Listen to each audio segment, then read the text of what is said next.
Good afternoon. Thanks for joining this afternoon. It's just about a minute past the hour. We're just letting a few more folks get joined in here, and then we'll go ahead and get started. We have some great content today, so stand by and we'll get started here in just a moment.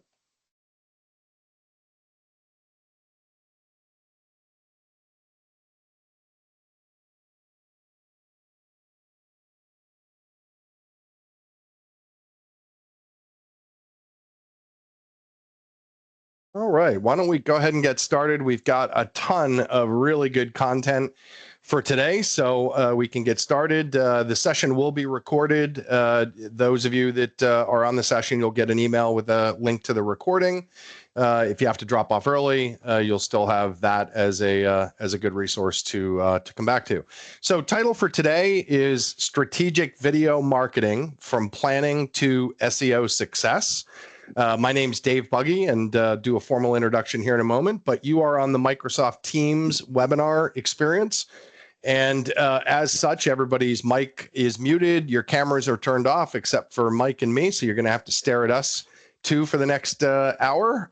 If you have questions, and we highly encourage questions and feedback, to do that, just use the chat or the Q&A area. We'll be monitoring that throughout the presentation. If there is any questions that we don't get to answer in the time that we have, we'll certainly follow up by email after the event. So as I said, today's all about video and how to achieve success and build pipeline and book new business as a result of focusing on video. My name's Dave Buggy. I'm the founder and CEO here at Strava Technology Group. Also joining me today is Mike DePietro. Mike is a partner at DePietro Marketing Group.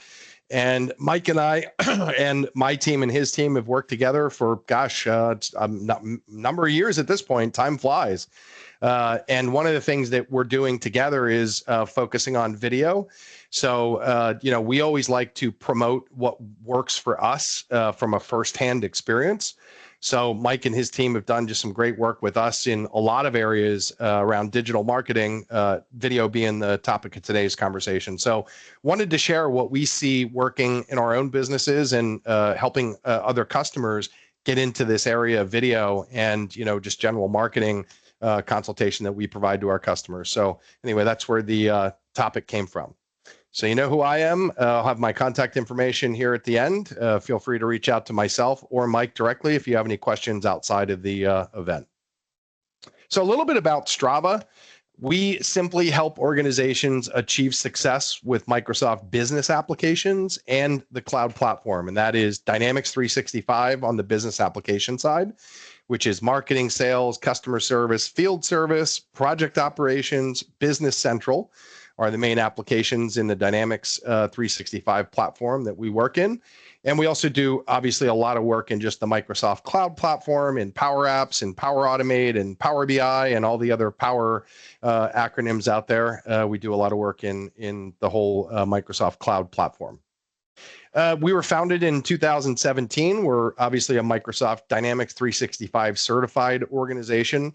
My leadership team that's a little outdated, over 25 years of experience at this point, helping businesses achieve success around Microsoft business applications.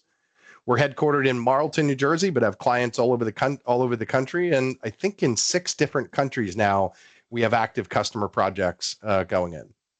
We're 100% focused around Dynamics 365 and the Microsoft Cloud Platform.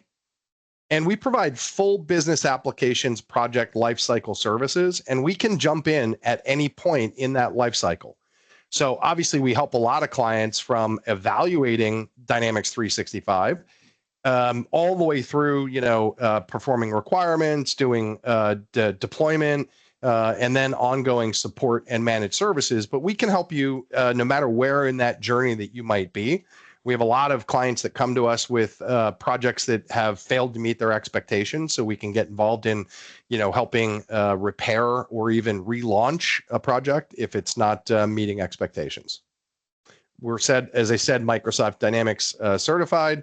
We're super proud that we've now been awarded for the 4th year the CRM Partner of the Year. So for 4 years, we've been recognized worldwide as the top CRM partner in the Dynamics 365 space.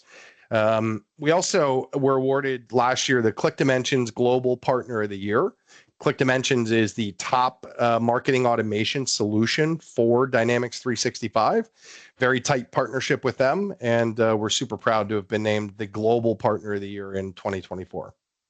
Our team, we don't have any lower level junior resources. You're dealing with all, level 3 and above resources, no matter who you talk to in our organization. And that's one of the big differentiators with us that clients tell us right away, is that, they know that we've been around this block a number of times, that we really know what we're talking about, and that everyone on our team is able to provide really solid, good guidance through an entire project. So we really don't have any lower level resources on staff.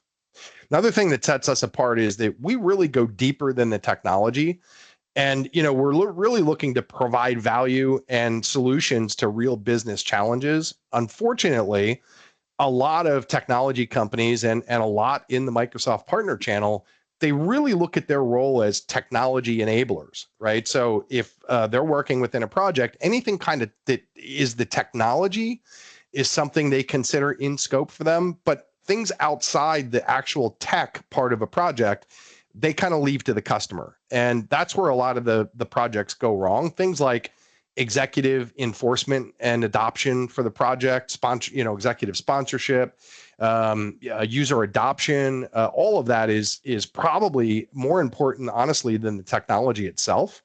And we really look at our role as holistic across the entire project. So we're going to help, wherever we can add value in a project, and we don't look at ourselves just as technology enablers. We're also very focused on outcomes of projects. In fact, I'd say today that probably half of our projects are fixed scope and fixed price. So that removes a lot of the friction, in a technology project right up front. And of course, we have several very large projects that, just cannot be fixed price. But we do offer a lot of fixed price, fixed scope type of projects, which really aligns us to that success out of the gate. So I'd like to turn it over to Mike and do a little background about DePietro. Thanks, Dave. So DePietro Marketing Group, we are a full-service marketing agency. We deliver data-driven cross-channel campaigns that are designed really to give competitive industries a competitive edge. We do really well in competitive industries such as the legal industry, various B2B industries, e-commerce industry, et cetera, because of the competitive advantage we offer our clients, one of which is, like Dave said, with Strava, our holistic approach. Because we're fluent in all media, that allows us to do a number of things. First and foremost, it allows our clients a channel agnostic approach. In other words, we're not married to just paid search, or not married to just SEO or one programmatic provider. We can actually leverage all or a combination of them to get the job done and to meet various objectives. But really what it comes down to, the bottom line, the reason that we've been in business for so many years, nearly 25 years at this point, is that our clients can really trust us for one or all of their marketing needs. And that's led to really 2 generations of success for us. Yeah, very good point. And I come from a firsthand client experience of DePietro, and I can absolutely say that they are one of the best marketing teams I've worked with. I've been through probably 6 agencies over the course of owning 3 businesses in the Microsoft partner channel. And I've worked with DePietro now for a number of years. They really care, is a great way to describe the DePietro team. They really go above and beyond. So definitely reach out. In fact, I think we just brought you into one of our largest customer accounts. So we definitely promote you guys for sure. Thanks for the kind words, Dave. Appreciate that. Absolutely. So let's quick look at today's agenda. We're going to talk about video SEO keyword research, competitor research, and you're getting this from an industry expert. So I highly recommend that you pay attention. Obviously, you're investing the time here. I know it's hard. You got emails flying across your screen. We actually find it best to close out email in these type of sessions so you can get the most content. You're going to learn a lot today, and you can put this to work in your own business. Or, of course, you can engage with DePietro directly, and they can, do almost all the things that we're going to talk about today. So that's obviously your choice. But I do recommend that you know what goes into these things, even if you're going to outsource this type of work around video, because it really helps you form a lot of your perspectives around what is your target audience and things that we're going to go through on the presentation. So anyway, video SEO keyword research. How do you go about that? What's important? How do you get to the right keywords that you're going to focus on for the videos you're going to create? Competitor research, very important. How to plan your videos. How do you record and produce videos if you're going to do that in-house? It's something that we do in-house. I like to think we do a pretty good job, and you can do it as well. There's just some tools and some equipment that you probably would want to invest in. I'd say, gosh, I'm going to say less than $2,000. You could have an entire video production, setup that would produce, quality videos. We'll also talk about SEO optimization for videos. How do you get your videos to be found? It's like a tree falling in the woods, right? If nobody knows it's out there. So you really got to do the right SEO best practices around videos, just like you do around your website. We'll also talk about channel optimization. Another important aspect is making sure that when people land on your channel, that it's easy to navigate, they can quickly find the information that's relevant to them, etc. We'll also talk about monitoring and maintenance. So once you record the video, you invest in the SEO around it, you push the button and launch it. It doesn't end there, right? To keep things at the top of search engines requires ongoing monitoring and maintenance. So we'll be covering that as well. So with that, Mike, I'm going to turn it over to you. And if you'd like to take over and drive your slides, or if you'd like me to, that's up to you. Perfect. Got it. There we go. So thanks for the introduction, Dave. Again, as we mentioned, my name is Mike DePietro. I'm partner here at DePietro Marketing Group. Just to give a little bit of an icebreaker story here, something I find a little bit funny, looking back on at least, is when I was an intern back in 2008, I remember one of my very first projects, just went behind the ears, not even out of college. I think I was going into my sophomore, junior year of college. Didn't know what I was doing at all. I was actually taking these things called keywords and plugging them into one particular cell. And I was taking these things called meta descriptions and plugging them into another cell. And then I was taking the file and I was uploading it into an e-commerce platform. And to say I didn't know what the heck I was doing would be an understatement, because I quite literally did not know that what I was doing was the foundations of SEO. Back then, that was search engine optimization 101, and I had no clue up until a few days later when somebody told me that that's what I was actually doing. So I say that for a couple of reasons. One, because I've come a really long way, and two, because I formulated today's discussion around people who may be at the beginning of their SEO journey. So what I'd like to cover today, frankly, is about 70% of the core video SEO fundamentals, and then 30% sprinkled in some advanced tips and tactics to help give an advantage edge, But no matter what level you are, hopefully we've got some content for you here today. Before we jump right in, I'd like to ask a couple quick questions. First of all, what industry do you work in? And second of all, what is your favorite SEO tool? Now, if you don't have an SEO tool, if you're just getting started, that's okay, but please drop at least one of the two questions into the chat box, and we can go from there. I'd be interested to see some of the answers. While we're waiting on those to come in, this is just another overview of what Dave presented will be our sort of our guidelines for today, what we'll be going over. I bring this up because there are really two disciplines that span our topics today. One is going to be the SEO discipline, which is shown in blue. The other is going to be in production. And much like Dave alluded to, these work hand in hand, right? And the reason that they need to work harmoniously together is because it is very difficult to get poor content to rank, and good content that doesn't rank is obviously a massive, massive missed opportunity. So bad SEO buries a good video, and a bad video kills good SEO. It's important to keep that in mind. So we've got a couple that have been posted. SEMrush. Okay, very familiar with SEMrush. That's a big one. Google Analytics, of course. Yep. KW Finder, which I've not personally heard of, Keyword Finder, yep. Moz, Okay, Mozilla. and Uber Suggest. Okay, cool. All great tools. We'll touch on probably most of them throughout the presentation. So that's great. Thank you for the feedback. That's very helpful. Okay, so the case for YouTube, right? 2.7 billion users worldwide. If you didn't already know, that makes YouTube the second biggest search engine in the world behind, you guessed it, Google. And because of its reach and because the data show that it helps viewers make purchase decisions and solve complex problems, this really makes YouTube a great platform, not just to increase visibility, but also to drive conversions. I debated leaving this slide in there. I debated putting it at the end.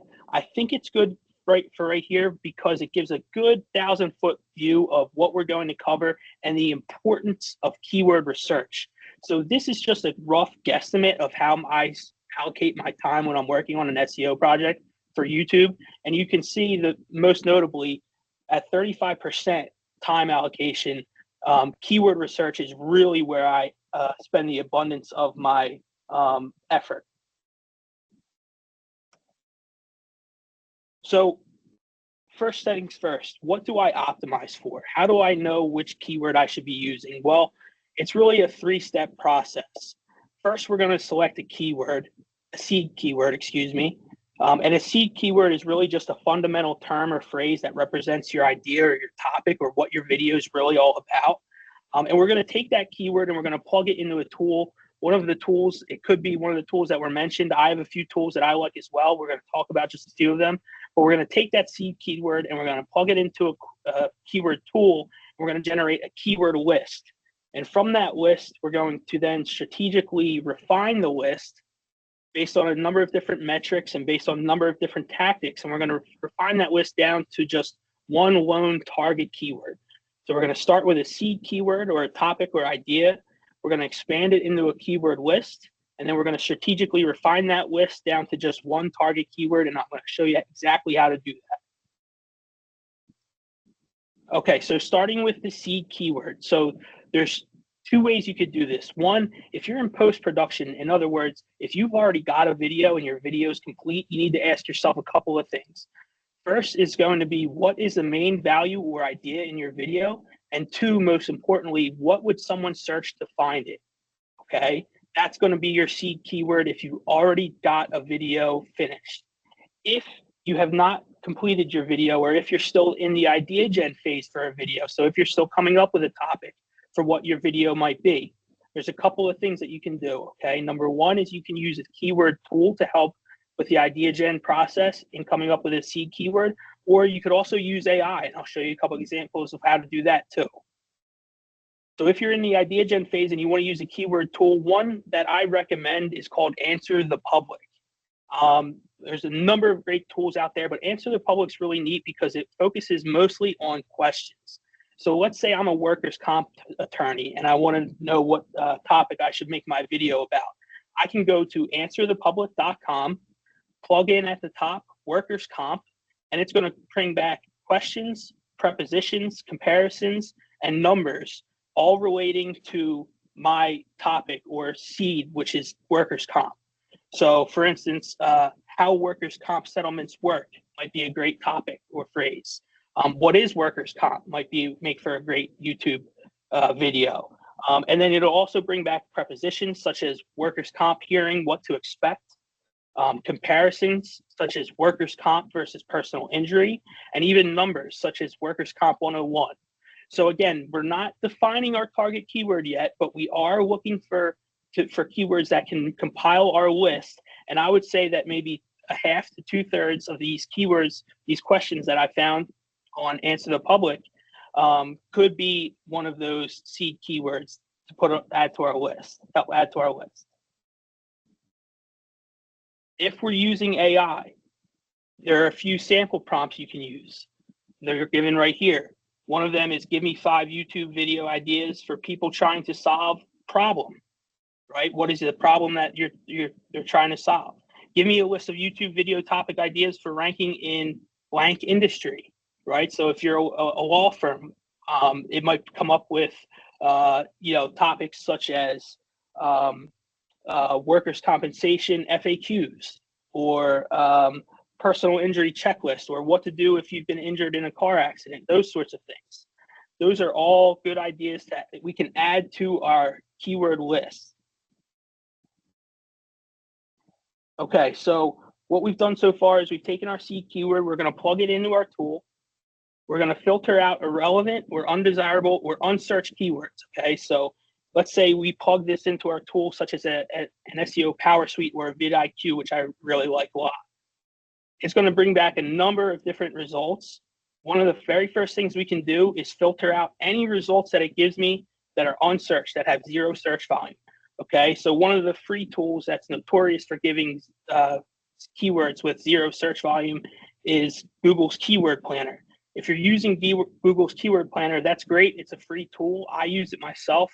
Of course, you have to have a Google Ads account to get it, access it, but it will invariably give you search keywords that have zero search volume. There's no sense in optimizing for something that has zero search volume, so we can simply cut that out right from the get-go.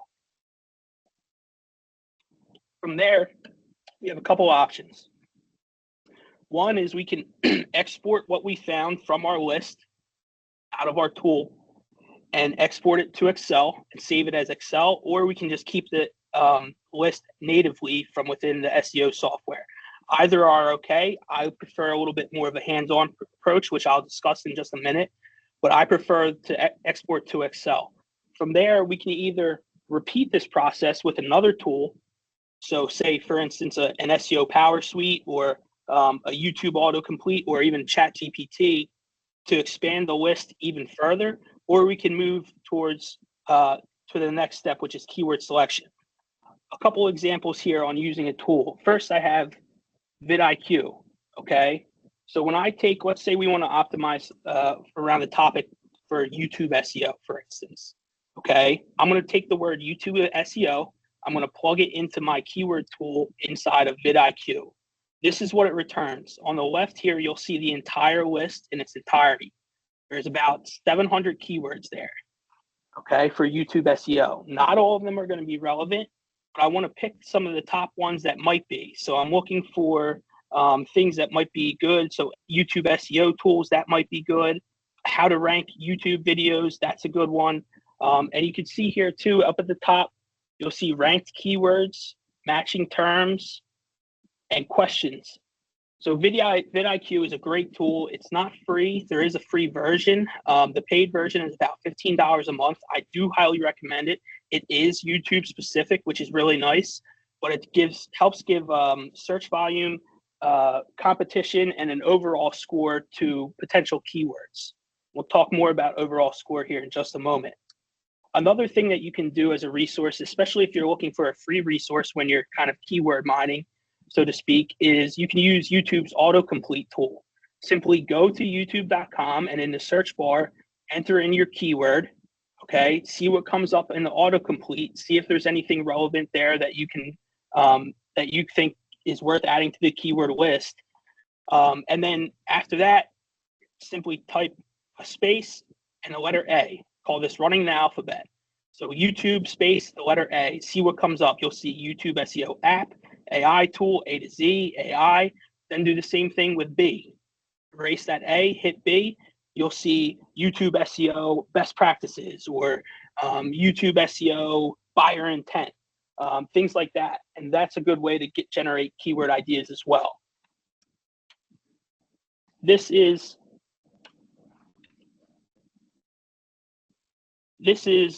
what you'll end up with if you're going the route of Excel. I like to export everything into Excel personally, for a number of reasons. One, if you're savvy with Excel, it helps visualize the data. It helps give it a real intimate knowledge and overview of the data. And you could see, not to overwhelm anybody here, but you've got about 8 pages, 9 pages, something like that, of data that we've compiled for a particular client, of all great keyword data. what we want to get to make our decision is this right here. This is kind of the coup de grace. What we're looking for when we talk about making a keyword decision and selecting a target keyword is balancing high search volume with low to medium competition. We want a high quality score. We want good search intent, and we want keyword relevance. Okay. You can see this little dashboard here gives all of those metrics except for relevance and search intent. But we'll talk a little bit more about high opportunity score and search intent in just a second. Okay.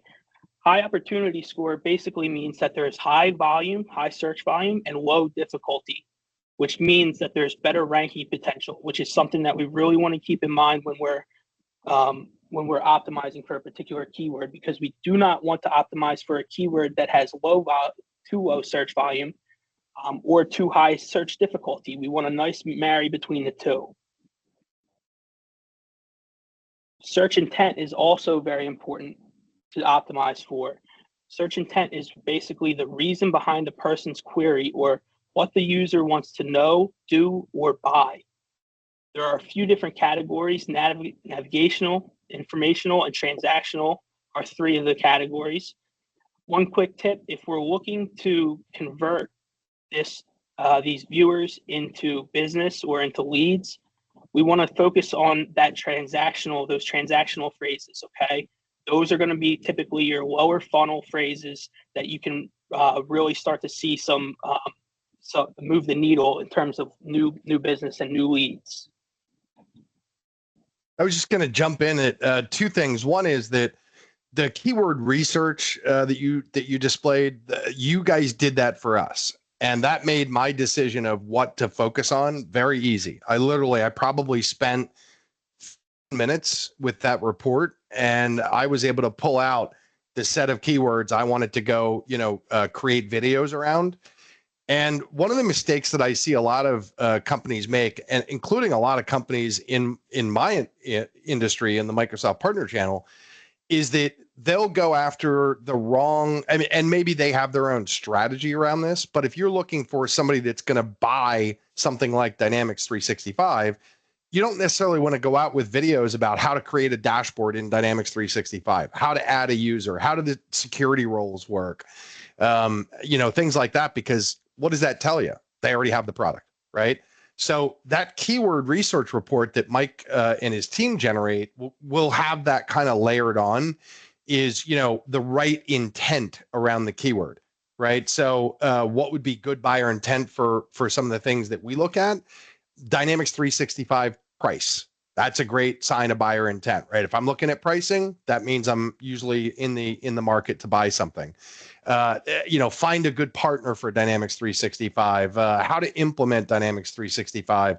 They're all the type of intent keywords, that would be relevant for us. But I see a lot of people focus on the wrong things. For example, if you're an HVAC business, you want to bring in, work, right, for your HVAC business. I wouldn't produce a video on, showing somebody how to do their own preventative maintenance on their HVAC system.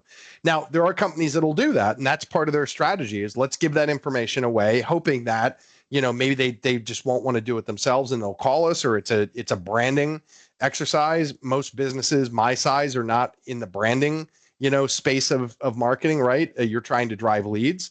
So, again, people might have their own strategies around that, but I would focus more on why is preventative maintenance important, and how can we help you, take that worry off your mind, that we can just do it all for you. Yeah, the search intent is absolutely paramount. So some tips. We've talked about most of these. You need to balance an AI versus a hands-on approach. You want to be hands-on with this, develop that intimate knowledge of the keywords. I suggest splitting the keywords into themes and staying organized, because as you saw, as those keyword lists tend to get much longer and longer, things can really add up and data can get a little bit jumbled.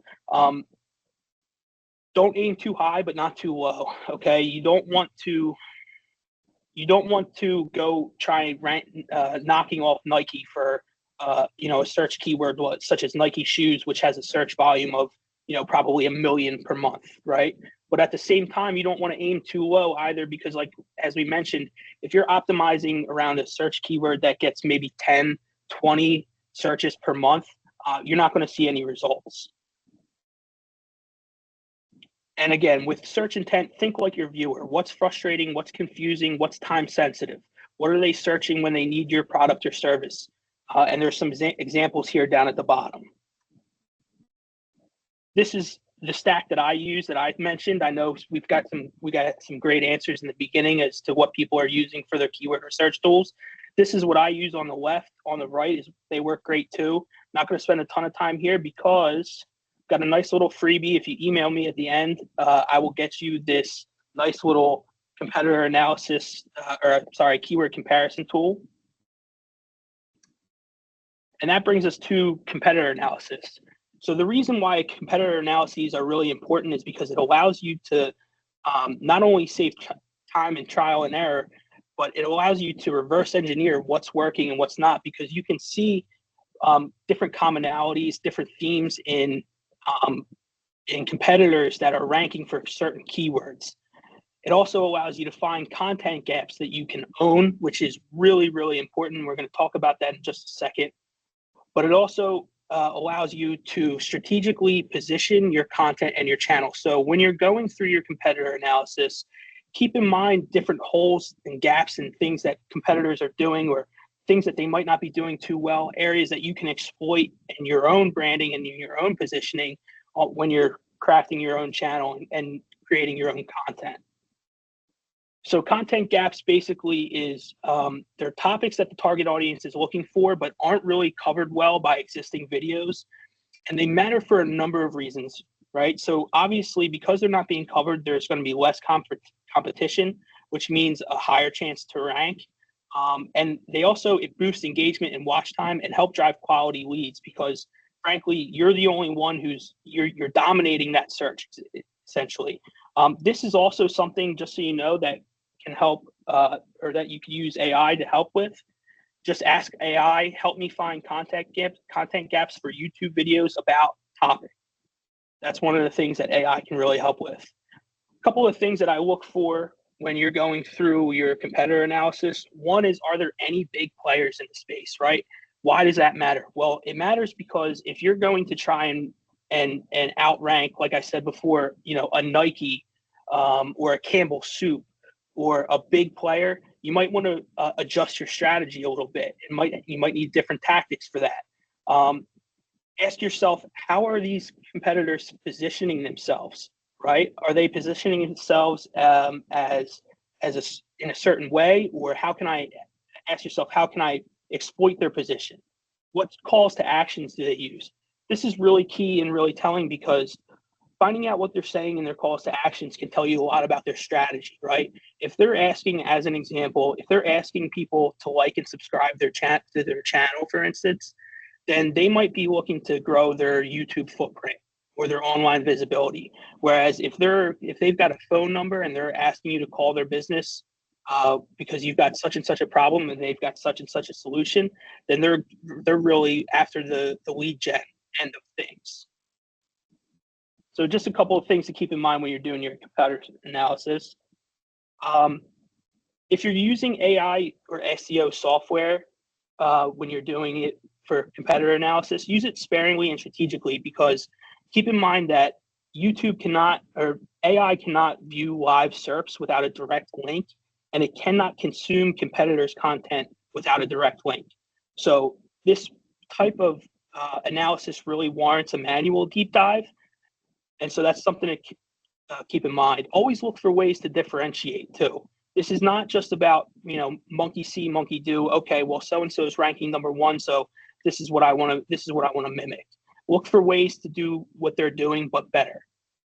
And keep in mind too, if you've done a thorough hands-on job with your keyword research, which we talked about in the beginning, this is going to give you a major head start on your competitor research. In other words, you don't have to spend as much time doing a competitor research if you've already been spending a lot of time on YouTube doing your hands-on keyword research. Check the comments for questions or requests. if there's a video that your competitor has up and people are asking questions in the comments, that's a great opportunity for you to create a video right there. And if you can't beat them, Jordan, listen, a lot of times, most of your competitors, like it or believe it or not, are going to be interested in collaborating. And that's a great way to cross promote your content. So from there, I'll turn it over to Dave. Dave, Great. Thanks. Take it away. That's great information. A couple of points to add on there. The example around Nike was great, right? Let's say that you're a shoe store, you resell shoes, and you might think that, wow, I want to go out and I want to show up for anybody that's typing anything around Nike shoes. Well, to do that, you're competing not only with Nike directly, right, but you're also competing with Adidas and Converse and every other shoe company that's competing with Nike.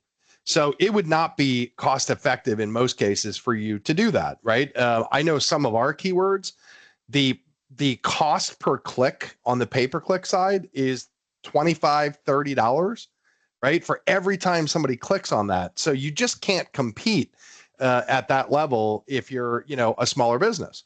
So one of the strategies around that is to look for long tail keywords, and long tail keywords take something, for example, a high level keyword like Nike shoes, and you look for the opportunities that are longer tail, right? That you could, through a report like Mike could provide you, there's opportunity, there's, lower difficulty, there's low competition.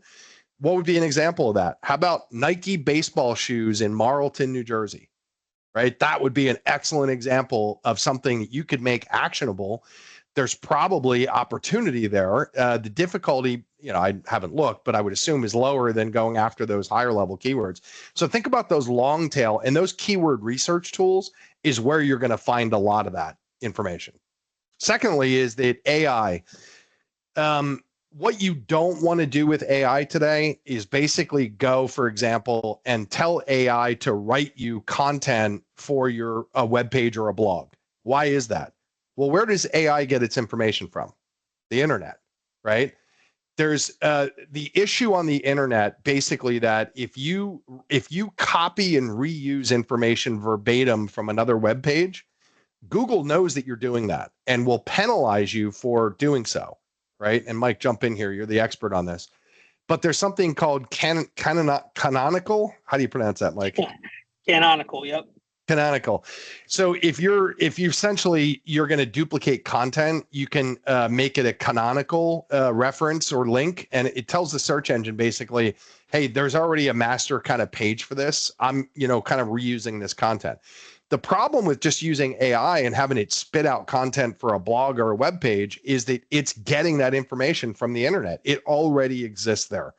So you really want to use, as Mike said, the AI sparingly, and you want to use it smartly, right? So asking it things like, what are some video ideas based on search volume for Microsoft Dynamics 365 sales? That might be a great prompt to ask AI for, but use it, sparingly and smartly.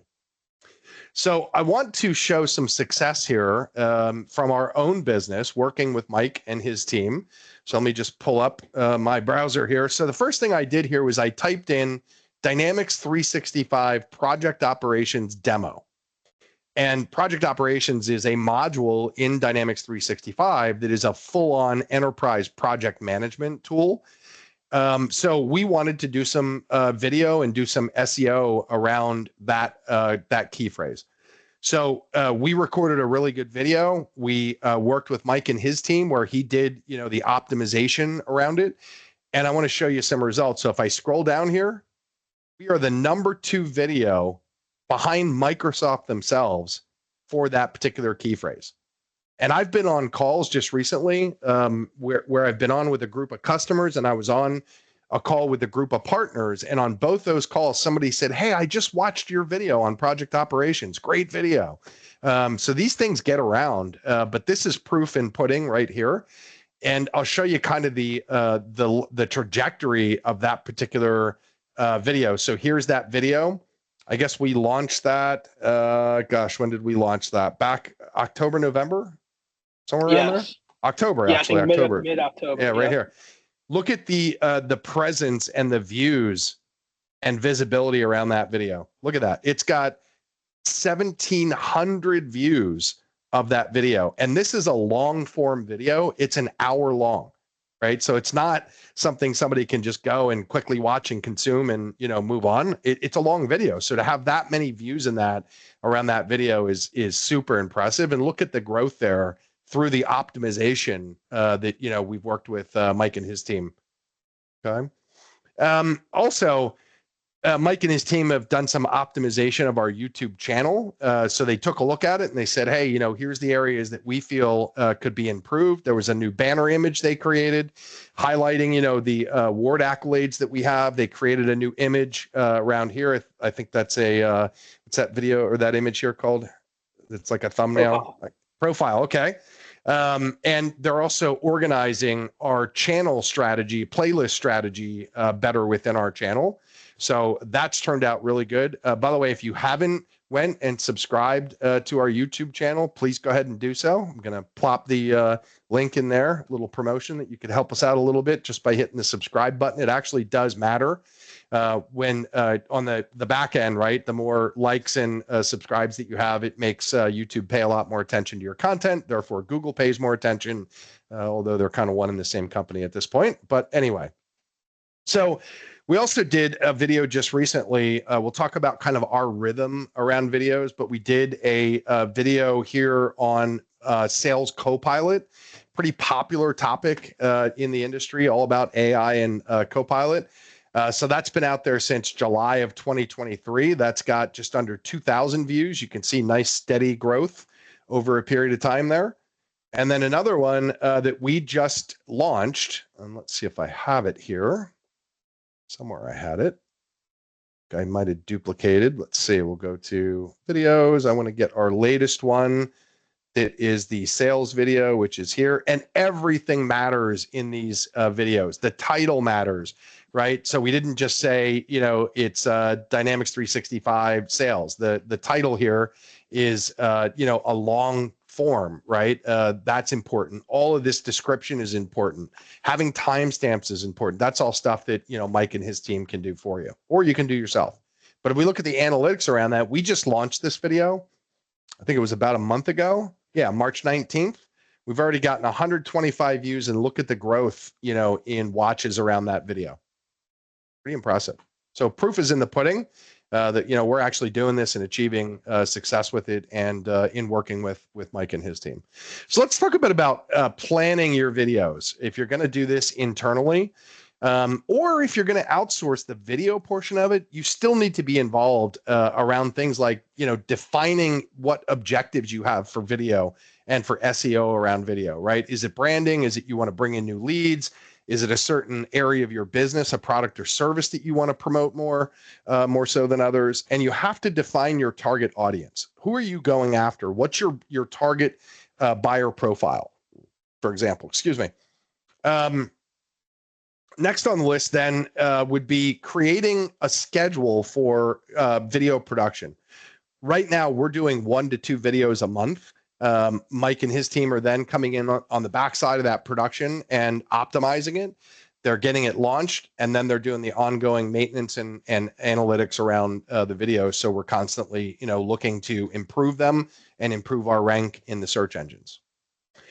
Involve other team members in the video production. Taking it all on one person, even if you're just doing a video a month, let's say, it's quite a bit. There's a statistic out there that says that it's for 1 minute of video, you'll spend an hour in production of that video, editing it and, enhancing the audio and, and so forth. And I think that's probably pretty true when things are all said and done. I think once you got the right tools in that setup and you get into a rhythm, you can do it a lot quicker than that, but that's a good kind of baseline metric. Also, you have to decide whether you want to produce your videos in-house or outsource. There's some really good outsource companies that you can go to, and we'll cover that in just a moment. We do ours internally, but we have brought in some freelancers. We hired an actor, basically, that was in a number of big movies that you'd recognize to do a kind of promo trailer video for us. It worked out great. It was low cost and pretty spectacular that for a couple $100 you could, hire somebody that's been in, top movies, Marvel, and he was in a few other ones that, were well known. You also should go about 2 weeks in your cycle from concept, meaning here's the video we're going to do and here's the keywords we're going to focus on, to completion of that video. It should not take longer than that. I know everybody's busy in that. What I find is that I have to just block out the time and just go and make it happen. If I don't do that, then it, is going to be difficult to find the time to do these things. We're all busy. So let's talk about how you produce videos in-house. So the first thing that you want to do is you want to set up a quiet area to record your videos. Or if your strategy is to maybe be in the middle of your team, they're working and you're kind of doing a real shot, that can be very effective as well. So we do find that in a lot of cases, making them not look completely polished can actually be a benefit. Right. So getting in the middle of maybe your sales team call center space and doing your video might be a really good idea. But if you're going to go for the more polished approach, then set up a good quiet area to record the videos. Invest in a green screen, some lighting, and definitely a good microphone. There's a number of good microphones. I forget the one that we use that's sitting here on my desk, but they also have the ones that, clip right to your shirt. Those are really popular today and they work super, super well. Get a camera. You can use any smartphone today for a camera. In fact, that was one of the things that Mike recommended recently is he said, hey, use your smartphone. It's a great camera. I mean, they have amazing cameras in them today, and it shoots in a certain aspect ratio that can be advantageous as well. So don't worry too much about going out and buying some fancy camera. If you've got an iPhone or a current smartphone, Android device, use that, right? Appear on camera. That is something that also that Mike had recommended was that have that person on camera. It makes it much more personalized than, having just a voice and PowerPoint or, screen share and showing a demo type content. Use an interview style approach. That's something that I really believe in. Is a lot of people would really struggle to read from a script and not make it look scripted, right? So a great approach to that is to have two people involved, have somebody that's kind of doing the interview, whether you ever hear them or not, you can edit those parts out, but that person can simply ask the subject the questions that they want them to comment on for the video. It's a really good, very effective approach, especially for people that, if you gave them a script, it would just be very difficult for them to get through that and not look like it was completely scripted. Use a teleprompter app. If you are going to use a script, there's some really good teleprompter apps that will keep the content right in front of your camera. So your eyes aren't going over here as you're referring to your script, right? That matters. So you can have a teleprompter app that'll, keep it right in front of where your camera is. Of course, you set your camera up right above that. So let's look at an example of a good or decent, production studio. One is that you want a green screen. So behind me, I have a green screen that was purchased from Amazon for under $200. And you just fold it up like this, and it's a big movie screen that is a constant color of green. One of the reasons that you'll never see people on the news, like the weather person, wear green is because they use a green screen, and with a green screen, you can effectively remove the entire background. So all that comes out on screen is your actual silhouette, for example. And again, you can buy a green screen on Amazon, or you can do like this is here, where you paint a wall a certain color. And as long as it's a consistent color with good lighting, you can edit that background right out in the click of a mouse. You also want lighting. Lighting is super important for video. And again, very cost effective. You can go on Amazon and buy some lighting for, $50, and it would probably be very effective. Sound absorption, if you're going for that polished professional video and you have a noisy environment, these sound panels are pretty cheap. You can buy those, glue them to the wall, and you'll have much better sound deadening and resonance in the room that you're recording. And of course, your camera, right? Just use your smartphone to get started. You really don't need anything other than that. If you want to outsource, lots of companies out there. One of them that we used is Fiverr. So we went on Fiverr. We actually found that actor that I mentioned on Fiverr A couple $100 later, we had a full video with, this top, probably wouldn't say was an A-list, but definitely a B-list actor, very recognizable. And there's companies that you can actually do full outsourcing of your video production to. You give them the topic, you give them a script, they can provide an actor, an on-screen person, et cetera. So not hard to get that done today with some of these sources out on the internet like Fiverr. Write a script. So do an outline of your script. I think even for interview style, you've got to have something you're working off of, unless you're just going to do kind of a town hall style approach, right? Which would be pretty difficult, I think, to stay on point and get the point across that you want without some frame of reference. So definitely at least do an outline of a script. Keep it very conversational, right? Again, if you're going for a really polished professional look, that's not as important, but most videos you want, to be very relatable. So keep it conversational, just like Mike and I are doing today. Look for a hook, right? You want to do that in the very first part of the video. I think probably within the first minute is to look for that hook. Get them hooked so they stay within that video and watch till the end. Could be a giveaway. Could be, hey, you're going to reveal a secret. Could be, that you're leaving some of the most impactful content to the last part of the video. Things like that. You definitely want to hook. You also want a call to action, right? You don't want people to just watch a video in most cases and just go away without you telling them what you'd like them to perform. It could be just visit our website, call our team, things like that. Maybe it's a giveaway that you're going to do, but definitely have calls to action. Incorporate some visual direction. You could do that in PowerPoint. You could do that with lots of tools that are out there. Mind your timing, right? We're going to run into timing issues. I can tell on our session already, so I'm going to speed up. Practice and seek feedback, right? Get other people to look at script and video and make suggestions on anything that they see that could be improved. Then go ahead and record the video. So don't worry about mistakes. Bloopers, I find, are the best to insert at the very beginning of a video. Is a super effective opener, is a blooper. And if I showed a video, you'd really see what I'm talking about there, but you can find lots out on the internet. In the interest of time, we won't do that. Use captions. There's lots of reasons for captions, not the least of which is that captions will help you in your SEO ranking, right, Mike? That's a thing, right? I'm not. Yeah, absolutely. Google reads those. Yep. Incorporate your branding. Creating a good thumbnail. That's another thing that Mike and his team do for us, right? We produce just the video.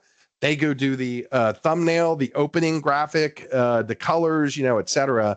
Having a marketing agency helping with that is really valuable. Our tool, the main go-to tool that we use is Camtasia by a company called TechSmith. It's $250 a year. It's not a big investment. And it is a fantastic video editing product. You can record and capture video, audio, and your computer screen. It's got amazing video editing. It's got speech to text translation service, and a lot of other great features, including some AI stuff as well. Some other useful tools. If you're not using AI today, you are definitely falling behind. Microsoft Copilot, ChatGPT, and probably 1,000 other AI platforms that are out there today. Definitely look at using AI, but again, use it smartly, and sparingly. Canva's a great tool. You can create actual short videos on Canva. YouTube versus Vimeo. The one thing I'll tell you about YouTube that I don't like, you have to deal with YouTube when you're talking video, of course.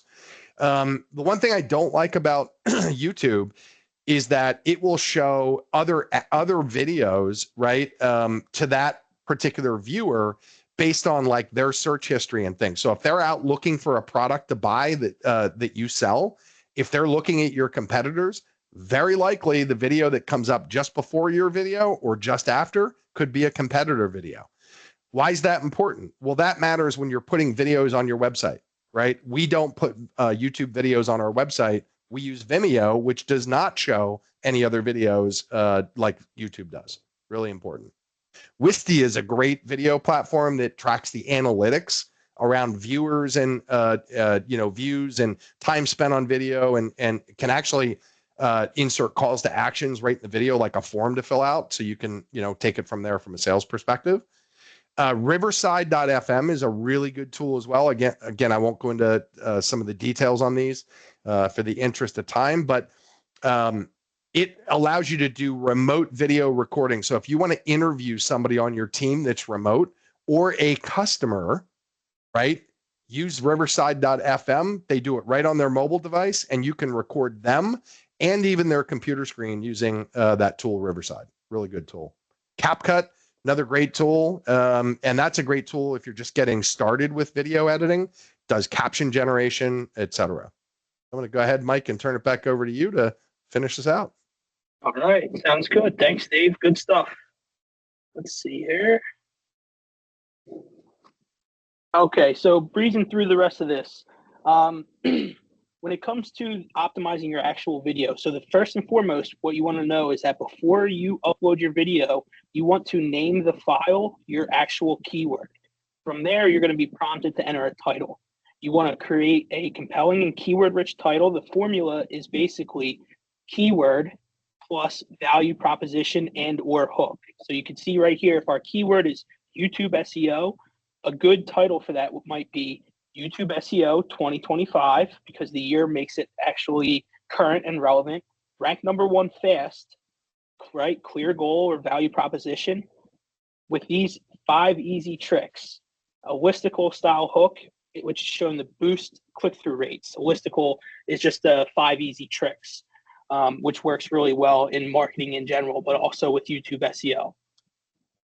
Descriptions, the first 100 to 200 characters show on the SERP, so they are the most important. At the end, you want to have a strong call to action, perhaps even a lead magnet. And think to yourself this as the description as a little mini blog post. It's good to keep your, keep keyword variations in there. You want timestamps for sure, but a strong call to action at the end. And the first 100 to 120 characters to be really important. Include a hook and include your primary keyword. Thumbnail optimization is something Dave already talked about. You want bold text, 3 to 5 words, very on brand, high contrast colors. You want something that differentiates. And remember your competitor search. Is there anything that your competitors are doing that you could do a little bit better here? The name of the game here is click-through rate. Right? So between your title and between your thumbnail, you want to optimize for click-through rate. Click-through rate is one of the highest SEO signals that YouTube relies on when ranking videos, especially early on. Tags, they don't matter quite as much as they used to, but they're still helpful. You want 10 to 20 tags total. Put the most important first. Do not spam your title, your video tags. Closed captions and transcripts, as Dave mentioned, they are important. Google does read those. Add to a playlist that is user-friendly, helps organize videos. It also, the playlist should also include SEO-friendly titles. End screens and cards are great because they increase, they promote more content, they drive subscriptions, and extend watch time. Couple quick tips, as we mentioned, include a lead magnet at the bottom of the description. Be cautious of using AI too much. Don't use it for copywriting of a video description. Organizing playlists helps pinball viewers around, meaning it helps keep them on a channel longer. Customize the channel layout. That also increases UX, keeps people on the channel longer. And don't forget to create a channel trailer. Channel trailer is about a 60-second video that tells viewers what you will get and a call to action at the end. That's really important. Hey, Mike, before we hit the top of the hour, I know that there's probably people that'll drop. I wanted to make sure that you covered your offer. If you want to jump to that slide and then let's come back and we'll finish it. So it's in the recording and we have all the content, but I wanted to make sure that people, before they drop, knew about the offer that that you're presenting. Sure. So we're offering a free strategy session and $500 off the first month of YouTube video SEO, which is a fantastic deal. We also, if you email me, we'll get you a copy of the tools or resources that I mentioned or referenced in the slides. We'll get you a free copy of those as well. But that $500 a month runs through the first of next month. So limited time offer. Be sure to hop on that because that's a fantastic deal. Awesome. Yeah, let's go ahead and finish the content though. So it's in the recording. I'm sure that there's a lot of folks that'll consume this in the recording. So if you have time to finish that content, that would be awesome. Yeah, I do. Absolutely. Great. Awesome. Okay, monitoring and maintenance. Once the video has been uploaded, not everything's been done, right? We use the monitoring and maintenance period to gauge performance and optimize accordingly.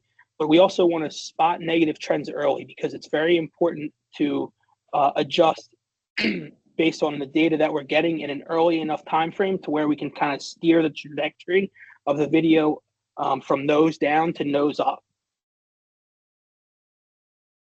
These are a few tools and KPIs that we use when we're talking about monitoring and maintenance. In YouTube Analytics, that dashboard, we're looking primarily for click-through rate, or CTR. That's a very, very, very big KPI. It's used highly, especially on videos that have just recently been uploaded by YouTube in terms of a ranking factor. We want to look to our keyword tool to look for YouTube rank and optimization rate, where it's ranking on YouTube relative to where it started out ranking. Is it going in the right direction? Optimization rate, which can change as the algorithm changes. Your optimization rate may change. So you want to keep an eye to make sure that your optimization rate is as high as possible and on an ongoing basis. Also, in your keyword tool, if it allows for you to look at Google rank. Google rank is important too, because remember that a lot of these videos, or all of these videos, really have the opportunity to be ranked in a Google search as well. So monitoring Google for your rank is important also. In Google Analytics 4, we're going to look not only just for traffic coming from YouTube channels, but we also want to look for conversions. Very important to look for conversions and engagement. And then there's other tools and software that you can leverage, such as YouTube SEO software specifically. There's landing page software, such as an Unbounce or Optimizely. There's brand mention tools, there's call tracking tools and the like. But the big thing here, the big takeaway, is we want to look for, especially in the first few days of upload, we want to make sure that click-through rate is trending in the right direction. That's going to help tremendously with our exposure on YouTube. So a few tips here. Update titles for better click-through rate. Test thumbnails for better click-through rate. As I mentioned, click-through rate paramount. Re-optimize description if ranking shifts. Reply to comments within 24 hours. That is critical. Reply to comments with follow-up questions, right? That'll take one user comment into 2 or 3 or 4 user comments. Those comments trigger Google's algorithm and show that it's generating a lot of engagement, which is what YouTube's after. Catch and remedy retention drop-off points. So what I mean by that is, if there are drop-off points in the video, which you can see in your YouTube analytics, points in the video where the viewership drops off, you can actually go in and add things such as a card, for instance, with a call to action. See next chapter here, that skips ahead to the next chapter, or see this video over here for such and such. Those things will help increase engagement and also help mitigate those drop-off points. A few last tips here. Spot low click-through rate early, as we mentioned. Add to a playlist immediately. As soon as you upload, it should be added to a playlist. Encourage comments with a prompt. So when you're actually filming the video, something that you can keep in mind to do is encourage for comments. Hey, drop your comment in the comment section below if you such and such. Leverage native A/B thumbnail testing. You can actually do this natively from within YouTube now, where you can A/B thumbnail test an image. Great opportunity to do so and increase that click-through rate. Look to collaborate, as we mentioned earlier. Follow a schedule or checklist like the one we have here on the right, which will be available via email if you're interested. And a marketing blitz in the first 24 to 48 hours, which, just as a quick bonus here, I've included. So this would be considered not technically SEO. It's not technically video production. It's more of like a content marketing wing of this plan. But it's critically important to, in the first 24 or 48 hours, to have a plan ready for when your video goes live. You want to be ready to ask coworkers, colleagues, family, friends for comments, likes, and shares. Get this out in email blasts, add it to your email signature. Make sure it's marketed on all your social channels, not just one time, but multiple times. over the course of the first 48 hours. Be sure to embed it in a blog or a blog post or a landing page. If you're embedding it in a landing page, know that unbound studies show that you'll receive up to 80% more higher conversions. And if you're embedding in a blog post, you're going to get the views, traffic, and likes and engagement that you get on a YouTube video, on a blog post, will count towards your official YouTube video metrics. So that really is helpful with SEO. And run a small ad campaign. Put a few ad dollars behind it. If you're struggling to get views off the bat, that's something that is certainly worth considering, in my opinion. That's great information. I learned a few things. So it's a lot to cover, but you know what? The YouTube SEO encapsulates a lot. And why? Well, the reason is because it can bear fruit, right? It's worth the squeeze. It's worth the investment. Yep. Absolutely. That was fantastic content. Again, highly recommend that you talk to Mike and his team. They just make it super easy for you and very cost effective to have the experts manage, everything beyond just recording the video and producing the video. Highly recommend them. You could see from the metrics that we displayed on a few of our videos, the work that they've done and the results that we're seeing. Absolutely impactful. If you have any questions from today, I answered some in line. If you have any questions that you didn't post or we didn't get to, feel free to email myself or Mike. And highly recommend that you take advantage of their free strategy session. It's definitely valuable. They'll explore these topics with you, help you kind of solidify your strategy around video, and make sure that you understand how they can help you, achieve some great video results. So, Mike, want to thank you for the time investment. I know it's a lot of time to prepare this amount of content. Really appreciate you doing that, and I'm sure everybody found it super valuable. So, thank you so much. Yeah, thanks for the opportunity, Dave, and thank you everybody for tuning in. Absolutely. Thanks, Mike. We'll talk again. Have a great day. Bye, everybody. Bye.